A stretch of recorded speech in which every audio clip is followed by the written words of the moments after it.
Greetings, my fellow freedom lovers and sovereign thinkers. This is L3's podcast. My name is Craig, transmitting from the beautiful Swampy Mango of South Florida, and today's date is Thursday, May 2nd, 2019. So let us begin. Hey folks, thank you for tuning in. Nice and cloudy with some showers now and then in the heart of Fort Lauderdale, Florida. I'm at Stash, located at 109 Southwest 2nd Avenue in the Himmershey district of the city, which is adjacent with Revolution Live and America's Backyard. It's just interesting what's been happening around the world. Multiple topics. Possible coup attempt in Venezuela. And things are happening within the states. I know in Florida, looks like the Senate passed a bill to have certain tobacco products you gotta be 21 and over.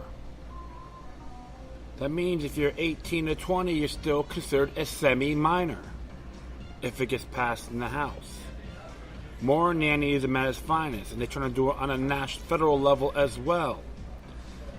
More overreach. They got away with it with alcohol. They want to do it now with tobacco. I gotta be very frank. I'm not a big fan of smoking, tobacco, and all that. However, when you become an adult at the age of 18, technically you are tied to your own body. You gotta make these decisions. Life starts as an adult with trial and error, even as a kid. To be very frank, but I do find it as a turnoff when you got individuals in government is trying to tell us how to wipe our own rear ends and when to use it and when to take a leak. That's how I see it. It's just an example. Same thing with firearms, free speech, etc. BDS is still called free speech. I don't give a damn if you agree with it or not. It worked in South Africa. BDS. If you boycott another country that we're supposed to be aligned with, you're going to call them names. Tells you one thing: you're meek and unmeritable. You have things to hide, but it's been being leaked out. Yes, you're going to hear some jets, fighter jets in the area. The Blue Angels are rehearsing. The air show is supposed to be happening this weekend in the city, on the beach to be exact. So it's going to be something else. And another thing too, I know the Senate passed. Wasn't a huge victory, but with the whole giving the teachers an option to arm themselves. And I'm very disappointed with Gregory Tony from Broward County stating that they should be there to teach only. Well, it's funny about that because this is the same thing about the pilots. Remember 9/11, Sheriff Tony, and all the people that make that rhetoric. With all due respect, we've been living in a dangerous world for a long time. The moral compass needs to be revived. Even in Broward County, they got to get rid of this federal overreach program called Promise. It's nothing more than a deception. Federalizing our schools.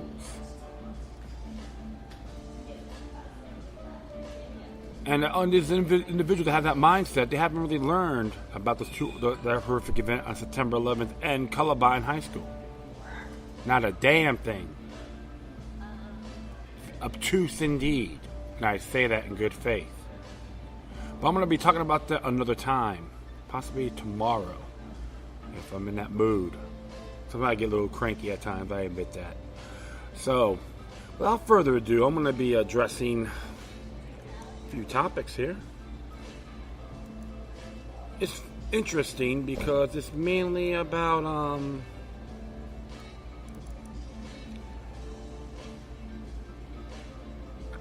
federal overreach. This one came from the Organic Prepper. It says here, unconstitutional searches of electronic devices at American airports have quadrupled. Yeah. All hail to a police state, right? Benito Mussolini would be proud. This is by Dangy Taggart. As here, go to any airport in this country, you'll see how well a government is dealing with terrible danger you're in. TFA standards are wanding 90-year-old ladies in wheelchairs and burrowing through their suitcases. Toddlers are on a no-fly list. Lipsticks are confiscated, and it's all done with highest seriousness. It shows a protection, and it stirs fear of the pot, giving us over an image of being in grave personal peril, needing Big Brother to make sure we're safe. And Medlock, home of the brave. There's a link for that, so you can check it out. Federal government wants us to believe that its growing disregard of our First and Fourth Amendment rights is in the interest of national security. Thankfully, there are organizations that are attempting to bring attention to ever-expanding police state and are even willing to fight them in court. America is turning into a constitution-free zone. I'll say this. That's what the government wants you to believe. I don't. However, we'll continue on. Since 2015, U.S. government searches of travelers' cell phones and laptops at airports and border crossings have nearly quadrupled. You might be tempted to believe that these searches are done for good reasons. You'd be mistaken. Those searches are being done for reasons beyond Customs and Immigration Forces, according to papers filed Tuesday in a federal lawsuit claimed sourcing electronic devices without a warrant is unconstitutional, according to the Associated Press. The government has vigorously defended the searches, which rose to 33,295 in fiscal 2018, as a critical tool to protect America. All hail to the empire. Hurrah! But the newly filed documents claim the scope of the warrantless searches has expanded to assist in enforcement of tax, bankruptcy, environmental, and consumer protection laws, gathered intelligence, and advanced criminal investigations. Agents with U.S. Customs and Border Protection and U.S. Immigration and Customs Enforcement consider requests from other government agencies in determining whether to search travelers' electronic devices, the court papers said. They added agents are searching the electronic devices not only targeted individuals, but their associates, friends, and relatives. Border officers are conducting searches without a warrant. CBP and ICE policies allow border officers to manually search anyone's smartphone with no suspicion at all, and to conduct forensic search with reasonable suspicion of wrongdoing. Yes, not criminal, kind of, sort of. It's the only way to go. CBP also allows suspicious device searches for national security concern. The previous undisclosed information about searches was included in a motion the Electronic Frontier Foundation and the American Civil Liberties Union filed Tuesday in U.S. District Court, Massachusetts. The group asked the federal court to rule without trial, call a summary judgment that the Department of Homeland Security violates the First and Fourth Amendments by searching travelers' smartphones and laptops at airports and other U.S. ports of entry without a warrant. Last year, U.S. District Judge Denise Caper in Boston rejected the government's request to dismiss the lawsuit, allowing the case to move forward. The ACO and EFF began gathering documents and disposition testimony. Based on the new information, they filed a motion asking the judge to rule in their favor without a trial. Travelers' devices contain an extraordinary amount of high personal information that the government can easily search, retain, and share, the motion argues. This information was obtained as part of a lawsuit of Assange versus McAllian. The EFF, ACLU, and ACLU of Massachusetts filed in September 2017 on behalf of 11 travelers, 10 U.S. citizens, and 1 lawful permanent resident whose smartphone and laptop were searched without warrants at U.S. ports of entry. The plaintiffs are asking the court to rule that the government must have a warrant based on a probable cause before conducting searches of electronic devices, which contains highly detailed personal information about people's lives. Among the plaintiffs are a limousine driver, military veteran, journalist, student, an artist, a NASA engineer, and a business owner. They're all requesting the court to hold that the government must have probable cause to confiscate a traveler's device. The government can keep your data and share it with other entities. In addition, the plaintiffs are demanding the government expunge from investigatory databases information obtained in past searches. ICE and CBP Both allow officers to retain information from travelers' electronic devices and share it with other government entities, including state, local, and foreign law enforcement agencies, the court's papers claimed. Man, J. Edgar Hoover is having a big erection in his grave. Travelers who had their electronic devices searched at the border run increased odds of being subject to future devices searches, as they could be flagged in government databases for additional scrutiny. On that basis, the plaintiff says. Adam Schwartz, a senior staff attorney for EFF, elaborated in a press release. The evidence we have presented to the court shows that a scope of ICE and CBP border searches is unconstitutionally broad. ICE and CBP policies and practices allow unfettered, warrantless searches of travelers' digital devices and empowers officers to dodge the Fourth Amendment while rifling through highly personal information contained on a laptop and phones. Esha Banjari, staff attorney with ACLU Speech, Privacy, and Technology Project, added, new evidence revealed that government agencies using the pretext of the border to make an end run around the First and Fourth Amendments the border is not a lawless place. ICE and CBP are not exempt from the Constitution, and the information of electronic devices is not devoid of Fourth Amendment protections. We're asking the court to stop these unlawful searches and require the government to get a warrant. Government is abusing its power under the guise of security. It might be tempting to believe that allowing the government to violate our rights is the price we pay for a safer country, that the ends justify the means. If you're inclined to think that way, perhaps considering the following questions from John W. Whitehead, constitutional attorney and founder of the Rutherford Institute. How would you really go to secure the nation's borders against illegal aliens? Would you give the government limitless amounts of money to fight yet another endless war? Surround the entire country with concrete walls and barbed wire?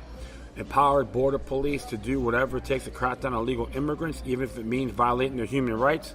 Hold your nose and tolerate all manner of abuses in the name of national security? Would you allow a government agents trample on the rights of anyone who gets in their way, including legal citizens? Relinquish some of your freedoms in exchange for a evasive promise of non-porous borders. Submit to a national ID card that allows government to target individuals and groups as it chooses in order to identify those who do not belong. Turn a blind eye to private prisons and detainment camps that profit off the forced labor of its detainees. Would you turn your back on every constitutional principle for which our founders fought and died in exchange for empty campaign promises of elusive safety by fast-talking politicians? This is the devil's bargain that the U.S. government demands of its people. He's right. Absolutely right. You want to fight the war on terror and battle tyranny?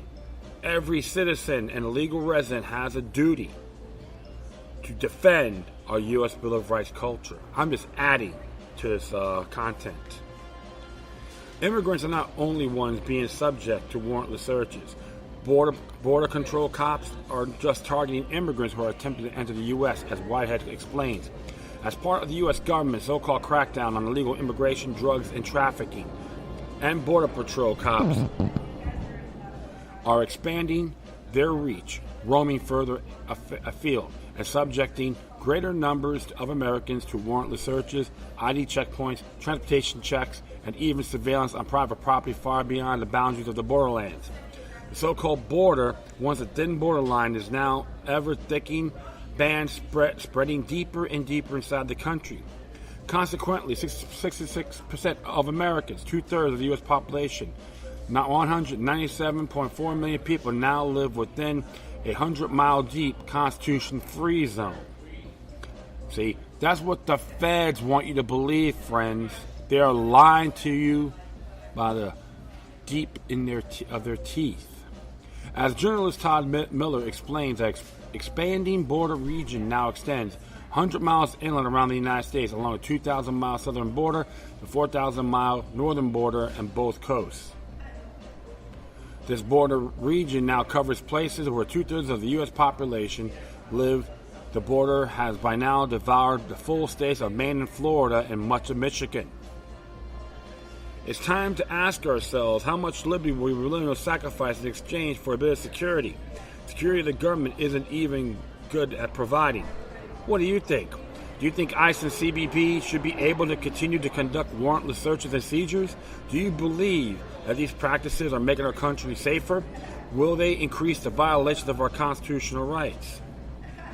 That's a great question. When it comes to government, you never trust them. If you give them an inch, they'll take multiple miles. This is how these parasites think. The rogue elements within these institutions. It's completely unacceptable, null and void. What's their excuse? September 11th? Don't even give me that. If you're practicing this treasonous program. Yes, treasonous program. You never, ever give up your freedom for security. If you do, you deserve neither.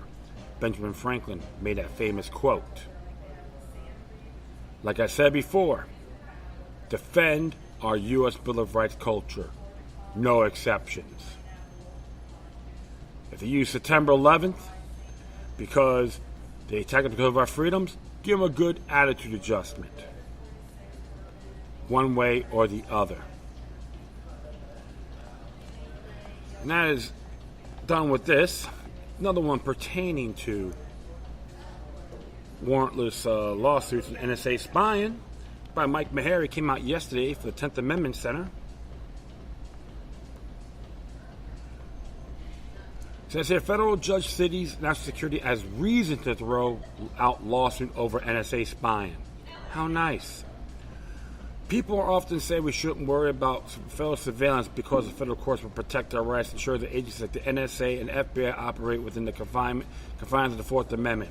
A recent opinion handed down by a federal judge reveals that why it's a foolish strategy. The case dates way back to 2008 and has been kicked back and forth between federal courts for more than a decade. In a decision handed down on April 25th, U.S. District Judge Jeffrey White declared that the feds can use the state secret privilege to block litigation relating to mass surveillance. As reported by Courthouse News, the Justice Department argued that revealing whether classified evidence gave the courts proof that government collected 5 named plaintiffs' internet and phone data would in of itself threaten national security.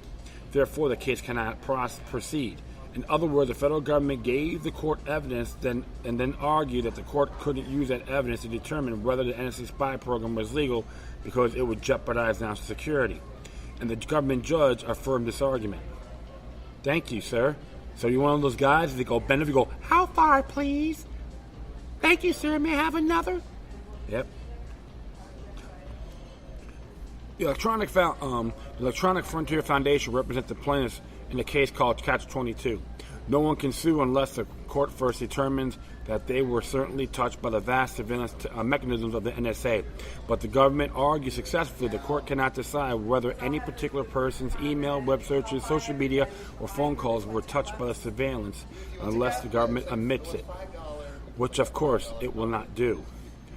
The EFF vowed to appeal the decision. The American people deserve to know what massive surveillance is legal and constitutional. EFF Director Cindy Cohen said in the statement, instead of proceeding to the legal merits in the government's program, the court deferred to the government's state secrecy arguments. We look forward to see the review in the Ninth Circuit. In determining that suit could not continue, the judge also rejected public evidence submitted by the plaintiffs to show the feds illegally spied on defendants. This included a 2003 document from a former A&T technician detailing how the company routed internet traffic through a secret room controlled by the NSA. The judge said the employee could only speculate about what went on in that room. The underlying premise that AT&T worked in the capacity of an agent for defendants is without factual or substantive evidentiary support, White wrote. White also refused to consider a letter the government disclosed by mistake that revealed several big tech companies, including AT&T, Verizon, and Sprint, gave the NSA access to phone records. The judge held, since the government accidentally disclosed the document and disputes its authenticity, it did not meet the evidentiary standards.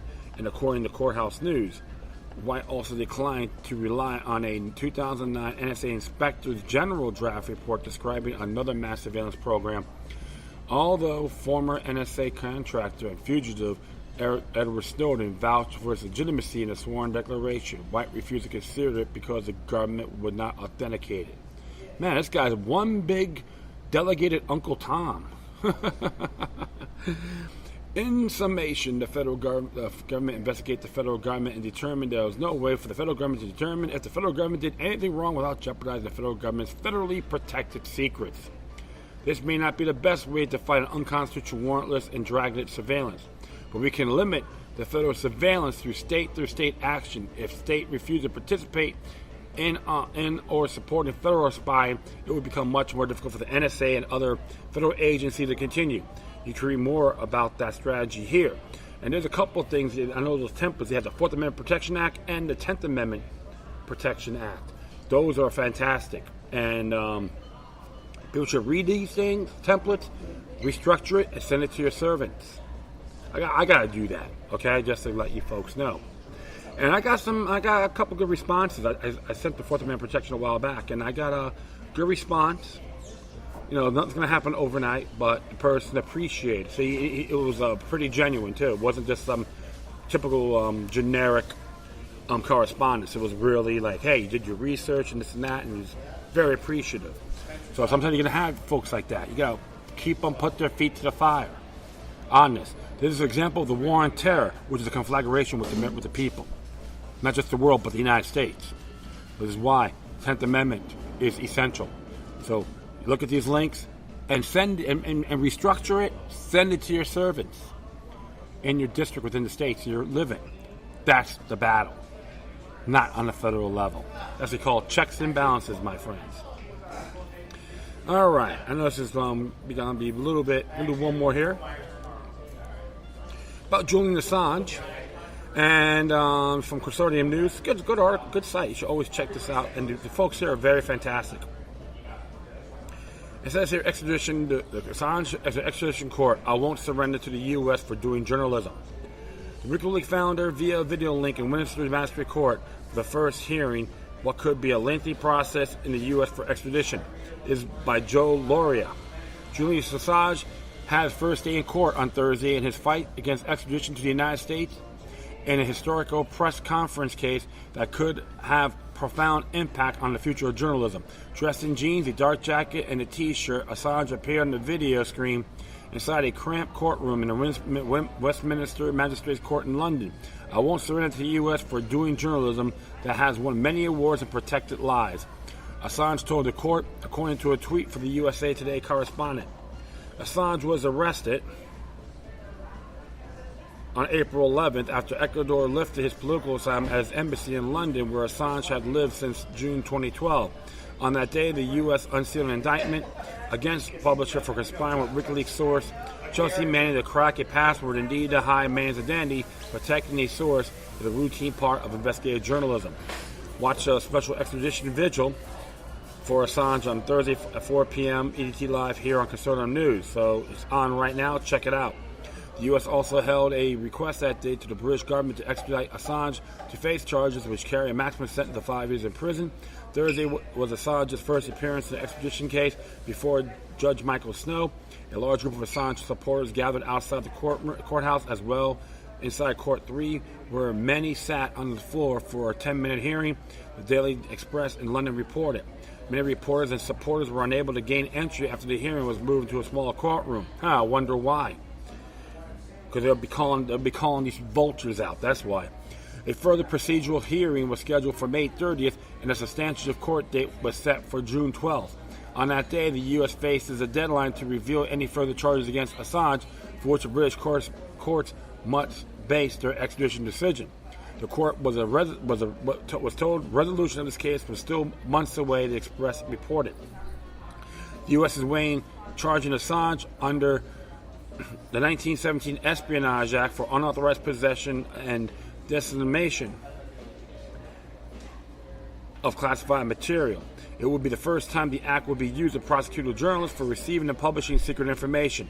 It is not just a man who stands in jeopardy, but the future of the free press. NSA whistleblower Eric Snowden said in a message to pro-Assange rally in Berlin on Wednesday. Assange is serving a 11-month sentence for skipping bail imposed on him on Tuesday on a Swedish investigation of sexual abuse allegations that was dropped last year. Julian Assange is as shocking as is vindictive, WikiLeaks tweeted.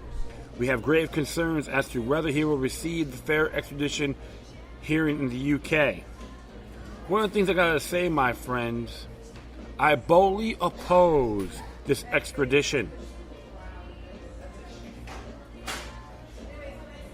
This is unacceptable, illegal, anti-Bill of Rights, free press. Yes, I've read the charges, and I talked about it in my past show. I'm not impressed. And I know one of these bastards in Washington, D.C. probably want more. Good example. They're not even, just give you an example. The Roger Stone case, what I got so far, they don't want to give out the unredacted report to the defense. Don't be surprised they're going to try to do it to Julian Assange as well. Just to give you an example. They don't want fair trials. They want numbers, victories, track records to make themselves look prestige. Or pristine, wherever you want to look at it. I say you let this man go. Anyone that supports this are freedom-hating saps, imperialist sympathizers, Uncle Toms and Aunt Jemimas to the one world order. I know some people may call us a psyop, which I respect. I'm not gonna doubt or argue that, but always look at things in the bigger picture. The war on the press continues. I remember some of the folks that said, "Oh, he's not a journalist." It doesn't matter. He's a publisher, right? He's with the press. So don't give me that argument. It's meek and unmeritable. Or I go to the toilet, take a dump, and I find it more inspiring than that particular subject. All you folks out there, support free press. And the jury should be informed. Nullification is the solution to tyranny. And that is it. I'd like to thank everyone for listening. Plus, feel free to download and share throughout your social media networks. If you have any questions, comments, if you send something that's interesting you want to check out, whatever you do, please feel free to send your correspondences with decorum. Plus, I shall leave all my footnotes, plus my social media sites and email addresses. I got 2 email addresses if you want to send all that information or give me your intake, okay? Once again, thank you for your time. Plus, always remember that the demoniac resistance, healthy for the soul, can liberate humanity. Until next time, take care of yourselves. Keep on spreading the love, and may your guardian spirits be with you.